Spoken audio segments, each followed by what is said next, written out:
Irmãos, vocês já ouviram falar na analogia do topo da montanha? Li no livro recentemente que um grupo de pessoas, para atacarem que Jesus Cristo é o único caminho, eles argumentaram dizendo que não, Jesus não é o único caminho, porque assim como para você chegar ao topo da montanha, uma pessoa tem vários caminhos. Se ela quiser chegar ao topo da montanha, indo reto, ela consegue chegar ao topo da montanha. Mas outro diz, não, eu não quero ir reto, eu quero ir numa espécie de espiral, vou circulando a montanha para eu não cansar tanto. Ele também vai chegar no topo da montanha.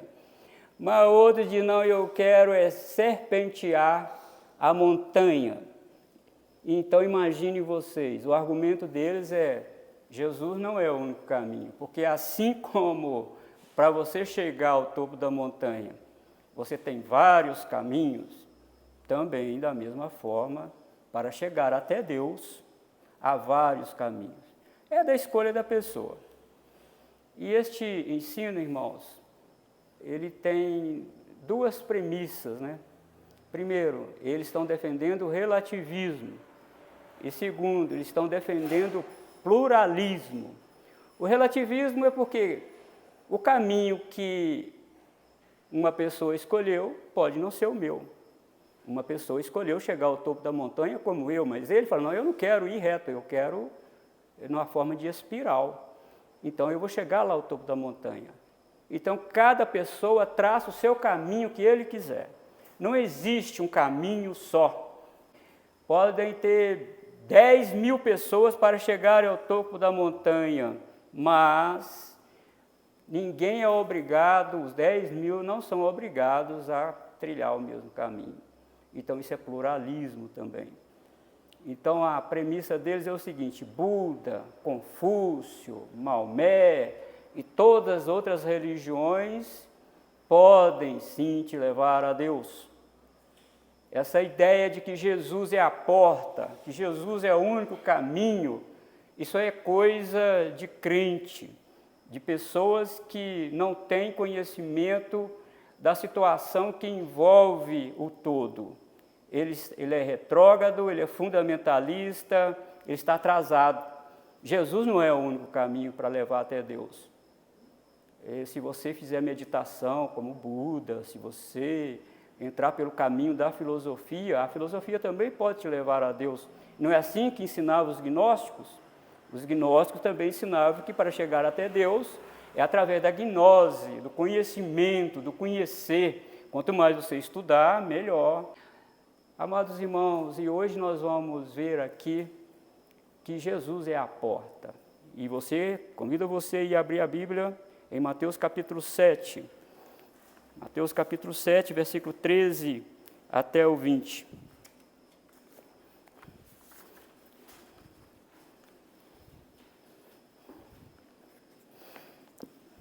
Nós vamos estudar aqui hoje esses versículos. Mateus capítulo 7, versículo 13 até o 20.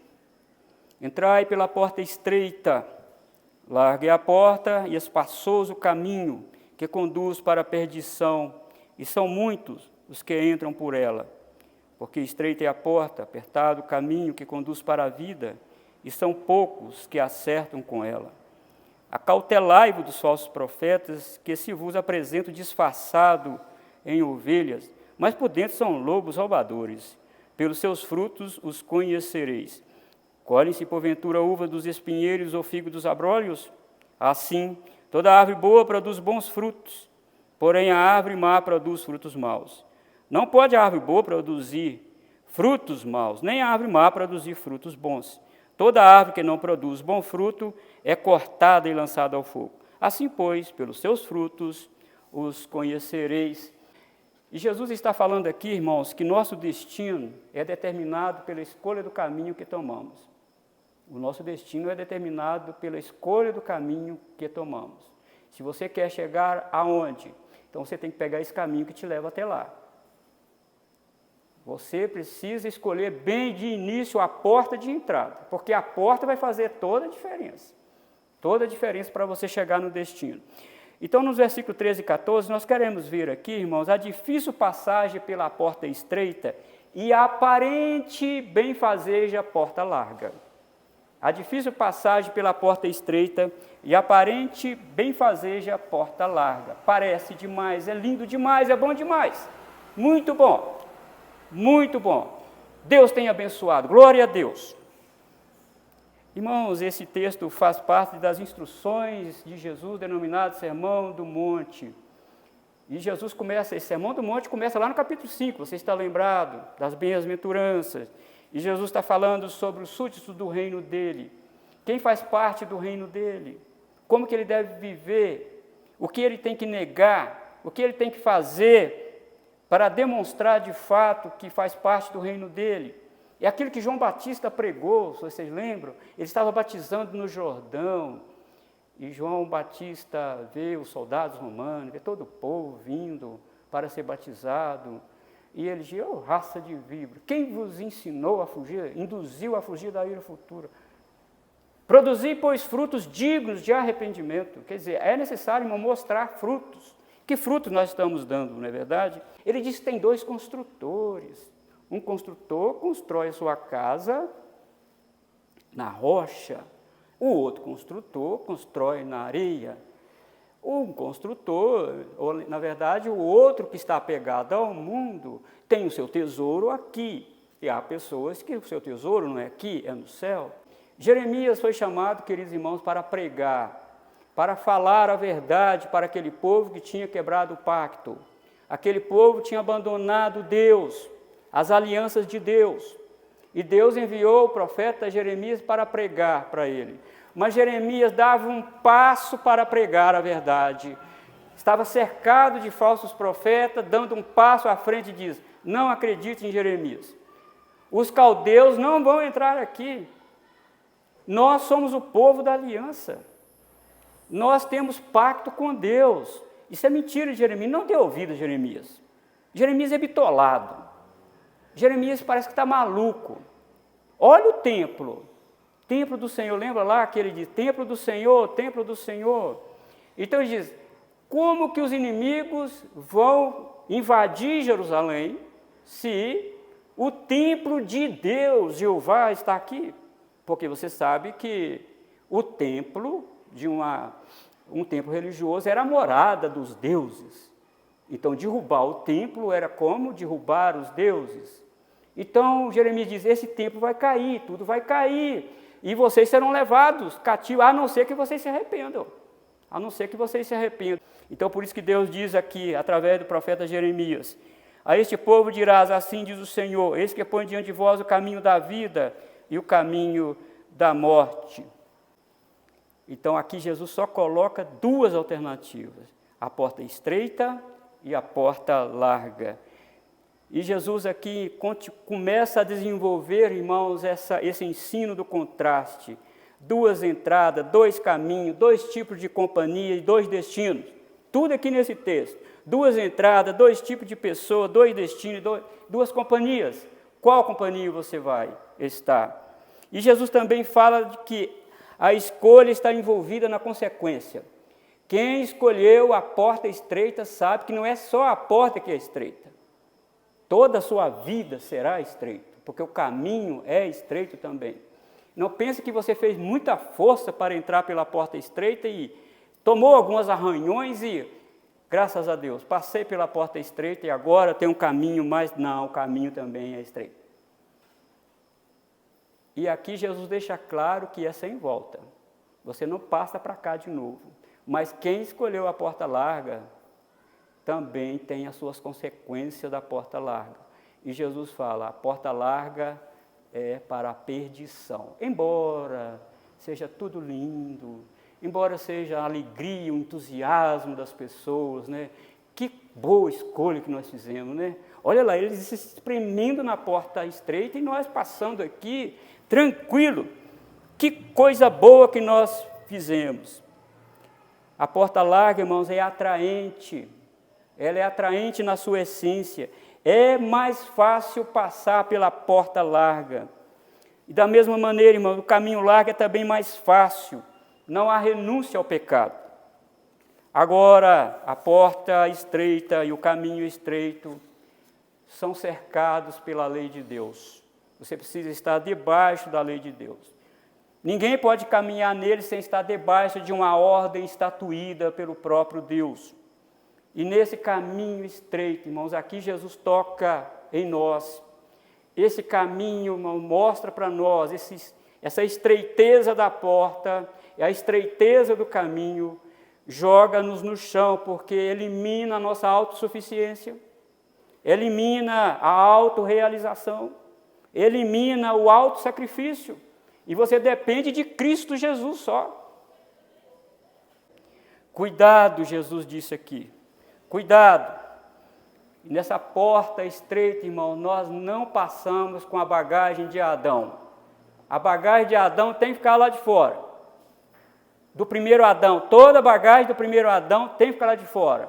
Toda. Desobediência, autorrealização, sacrifício, como diz aqui, autossuficiência, o antropocentrismo, eu posso, você pode, você determina. Nada, a porta é estreita, você não consegue passar com isso. Você não consegue. E cuidado com as comparações, né? Jesus falou, olha, se você olhar, muitos entram pela porta larga, muitos estão optando pela porta larga, mas eles estão vestidos de pele de ovelha, mas lá dentro é lobo. Irmão, Deus não nos chamou para ir com a maioria, sabe? Deus não nos chamou para arrastar multidões. Deus não nos chamou, irmãos, para ser popular. Quando você vê um pastor muito popular na igreja, todo mundo gosta do pastor. Ninguém, gente, todo mundo, é unânime a igreja, todo mundo gosta do pastor. Tem alguma coisa errada com esse pastor. Será que ele está falando a verdade? Porque nem todo mundo na igreja é trigo. Eu não estou dizendo assim na igreja local, estou dizendo na cristandade em geral. Quando você vê essas pessoas sendo endeusadas, superstar do púlpito, e essas pessoas sendo quase que adoradas, até beijam a mão dessas pessoas. Jesus foi popular? Não, ele enfrentou oposição. Os profetas foram populares? Também não. Os apóstolos foram populares? Também não. Leia a história da igreja para você ver o que aconteceu com aqueles que alvoraram a bandeira do evangelho e da verdade. O que aconteceu com eles? Eles morreram. Cuidado, a porta larga é atraente. E agora, irmão, nós vamos ver do versículo 15 a 20. Por que as pessoas optam pela porta larga? O que está aqui, irmãos, que Jesus falou para nós prestarmos atenção, dos versículos 15 a 20? Tem alguém na porta larga gritando, olha, é aqui que é a certa, é aqui que você deve entrar, é aqui. Percebam aqui, queridos irmãos, que Jesus está no final do sermão, e agora ele está fazendo a aplicação do sermão que ele pregou. Jesus leva os olhos do discípulo a verem os falsos profetas ao lado da porta larga, gritando, incentivando as multidões a entrarem nela. É aqui. Eis que de um lado tem uma porta estreita, não tem ninguém gritando lá para entrar nela, e do outro tem uma porta larga, e muitos estão entrando. E ainda tem muitos dizendo que a porta larga é a melhor porta. A porta larga, aqueles que gritam, é aqui que é o certo, entre por aqui. Porque aqui não vai trazer problema. Aqui você não vai ter problema. Aqui nós resolvemos problema. Vem para cá com o seu problema. E esses falsos profetas, Jesus está falando aqui, que quem está do lado de fora da porta larga, do lado de fora não, ali, no meio da porta larga, gritando para as multidões entrarem, são os falsos profetas. Eles estão gritando lá para eles entrarem. Por isso ele diz no versículo 15, cuidado com as aparências, cautelai-vos dos falsos profetas. E eu coloco um parênteses aqui, não está escrito aqui. Eles estão gritando na porta larga, que se vos apresentam disfarçado em ovelha, mas por dentro são lobos roubadores. Cuidado com as aparências, povo. Meus discípulos, cuidado com as aparências, cuidado. Eles têm um timbre de voz eloquente, têm uma roupa impecável, têm relógio Rolex, têm cordão de ouro no pescoço. Claro que não está no texto, mas eu estou contextualizando. Eles têm fazendas para sumir de vista, uma conta bancária recheada. E diz, e isso também pode ser seu se você vier para cá. Olha lá para, eu quero convidar você, se você puder, ir para Jeremias capítulo 6, versículo 14. Curam superficialmente a ferida do meu povo, dizendo, paz, paz, quando não há paz. Os falsos profetas têm um óleo para untar as feridas das pessoas. Feridas emocionais, feridas financeiras, feridas mesmo no corpo. Eles têm um óleo que cura superficialmente isso. Aqui Deus está falando, é o profeta Jeremias. O que estava acontecendo? Jeremias falava, olha, assim diz o Senhor, vêm os caldeus sobre vós, vocês quebraram a aliança de Deus e os caldeus vão invadir isso aqui, vai levar vocês para a Babilônia. Os falsos profetas, não, vão não. Irmão, mas é triste, sabe? É triste se isso ficasse aqui. Mas se você está em Jeremias capítulo 6, vira só a página aí, volta a página para você ver, no capítulo 5, versículo 31. Você está no capítulo 6, volta em uma página, capítulo 5, versículo 31. Os profetas profetizam falsamente e os sacerdotes dominam de mãos dadas com eles. E é o que deseja o meu povo. Porém, que fareis quando essas coisas chegarem ao seu fim? Gente, o profeta profetizar falsamente. Mas quem liderava o povo de Deus naquela época? Os profetas e os sacerdotes. O que eles fizeram? Vão dar as mãos aqui, vamos fazer um pacto de paz. Vamos fazer um pacto de paz. Quando o profeta Jeremias falar uma coisa, nós falamos outra. E Jesus fala, cuidado aqui, queridos, com a sutileza. É difícil, irmão, você detectar um falso profeta. É difícil. Então é por isso que Jesus está falando aqui, quando ele fala, olha a árvore e seu fruto. E ele diz, se você colhe uvas de figueira, colhe não. Se você viu uva num galho, é porque ali é a videira, porque a uva saia dali. Se você viu figo, é porque ali é uma figueira. Não tem jeito de a natureza da árvore produzir uma coisa que ela não é. Então, Jesus está dizendo, olha a mensagem deles. O que eles estão ensinando? Jesus falou aqui, deu um ponto para a gente alargar aqui. Jesus só deu um ponto. Roubadores. Eles são roubadores. Então, Jesus, no versículo 16 a 20, ele está dizendo, olhe para os seus ensinos. O que eles estão ensinando? Na verdade, nós podemos até dizer aqui, o que eles não estão ensinando. Porque eles usam, inclusive, a Bíblia para falar da palavra de Deus. A mensagem deles, será que é bíblica? Aí diz alguém, não, pastor, de fato aconteceu comigo. Ele orou e, de fato, eu recebi uma bênção muito grande de Deus. Você não verá um falso profeta ensinar sobre renúncia e confissão de pecado. Eles não ensinam isso. Eles não ensinam e nem aplicam disciplina na igreja. Não tem nada lá que renuncie o pecado, que não tem momento de confissão de pecado. Não tem nada disso. Eles não ensinam sobre a ira e a justiça de Deus, só o amor de Deus. Deus é amor, Deus é misericordioso, Deus tem um céu para você, Deus tem bênção para você, Deus tem um carrão para você, uma casa boa, uma vida boa. Deus tem saúde para você. Só isso que eles ensinam, mas eles não ensinam sobre a justiça de Deus. É claro que Deus é misericordioso, é claro que Deus é amoroso, mas Deus também é justiça. Deus também é justiça. Irmãos, muito cuidado. Você não vê um falso profeta pedindo ajuda espiritual. Ore por mim. Eu estou pedindo ajuda, ore por mim. Você não vê esse pastor pedindo oração da igreja. Pedindo oração, ele pede oração para a igreja, para o ministério dele crescer. Mas para ele, irmão, eu estou passando dificuldade, eu estou tendo problema na minha casa, na minha família. Não, eles são intocáveis. Eles não têm esse tipo de problema.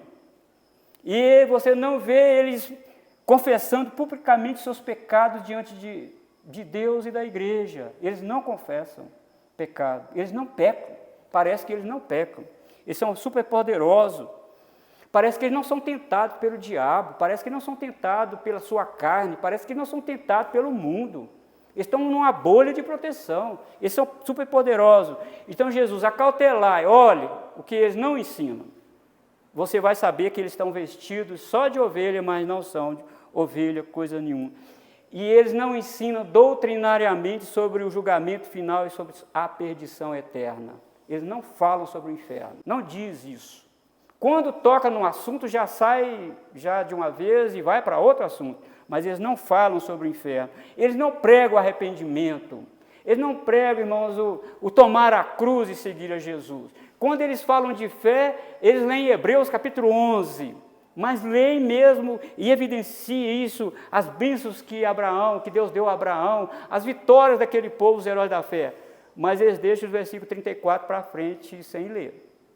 Porque está lá, pela fé, eles apagaram a força do fogo, eles foram torturados, maltratados, feridos de Deus. Eles viram de longe a cidade, mas não tomaram posse, pela fé.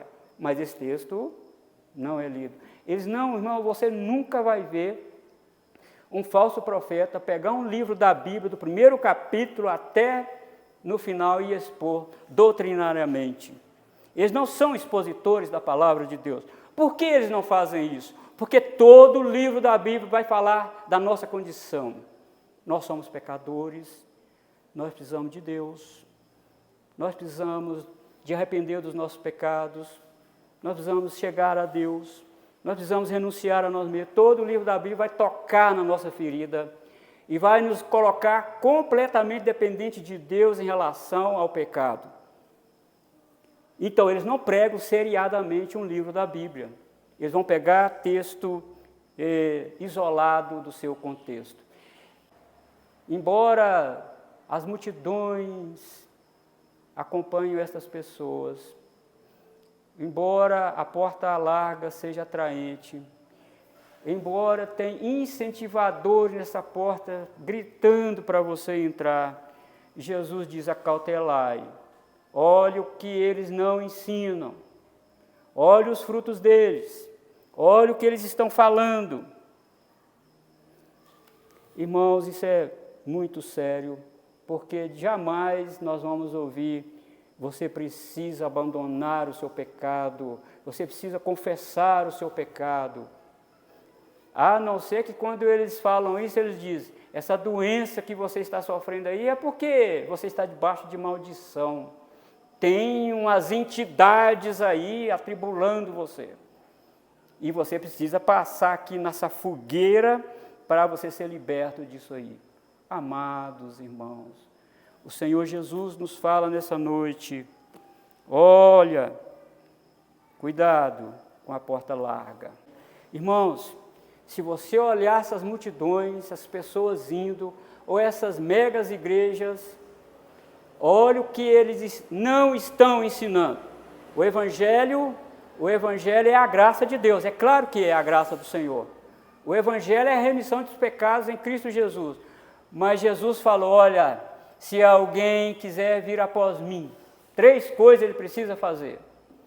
Ele precisa negar a si mesmo, tomar a sua cruz e seguir-me. E aqui Jesus está finalizando o sermão, mas antes ele está dizendo: aquele que passa pela porta estreita é aquele que procura tirar todos os obstáculos da sua vida para ele entrar no reino. Ele está disposto a abrir mão daquilo que é mais peculiar para ele e valoroso. E ele diz: o teu olho direito te faz tropeçar, arranca-o. Jesus está dizendo para você arrancar seu olho, mas tira aquilo que você tem mais valor para você. Aquilo que você necessita mesmo na sua vida cotidiana. Se isso é obstáculo, tira. E a porta estreita, aqueles que passam pela porta estreita, são aqueles irmãos que são humildes. Olha, se pedir você para andar 1 milha, vai com ele 2. Se bater na sua face, dá também a outra. A porta estreita, irmãos, aqueles que passam pela porta estreita, é aquele que Jesus falou dos 2 tesouros. Onde estiver o teu tesouro, aí estará o teu coração. Está tudo no sermão aqui que Jesus pregou. Aquele que está na porta estreita, o tesouro dele é o céu, é Deus, é a obra de Deus, é o trabalho de Deus. Esse é o maior tesouro dele. Mas aquele que já está dando ouvido aos gritos incentivadores do falso profeta, ele diz, não, eu preciso de um tesouro muito robusto aqui também. E Jesus falou, se isso te atrapalha... Então, recapitulando, cuidado, a porta estreita é difícil mesmo, você vai passar a angústia. Jesus falou lá no capítulo 5 de Mateus, quando ele estava iniciando o seu sermão. Olha, vocês devem se alegrar quando eles se levantarem contra vocês e acusarem vocês injustamente por causa do meu nome. Alegre, alegre, porque o nome de vocês está no céu, porque vocês não pertencem a este mundo. Irmãos, a porta estreita é isso mesmo, às vezes dá angústia no nosso coração, é muito apertado, você precisa fazer força, até mesmo para vir à igreja, você precisa pedir ajuda a Deus, ó Senhor, me ajuda, a porta é estreita. Isso é bom, irmãos, porque isso é uma marca de que você está na porta estreita. Está na porta estreita. Agora a porta larga, irmãos, não. Porta larga é tudo fácil. Você não pode, rejeita essa enfermidade. Não, você merece uma casa melhor. Não merece nada, não merecemos nada. O que temos aí é a graça de Deus, é o poder de Deus, nós não merecemos nada. Nós merecemos, por natureza de Adão, é o inferno. Mas o Senhor graciosamente nos ajuda, nos dá uma esposa, nos dá filho, nos dá neto, nos dá uma casa, além da salvação. Além da salvação. É isso, irmãos, que nós precisamos atentar aqui para que o Senhor Jesus está ensinando aqui nesta noite para nós. Cuidado com as aparências. Identifica o falso profeta através do que eles não ensinam, eles não falam. Identifica e você saberá como servir ao Senhor melhor. Que Deus nos ajude, né, meus irmãos, a permanecer na porta estreita.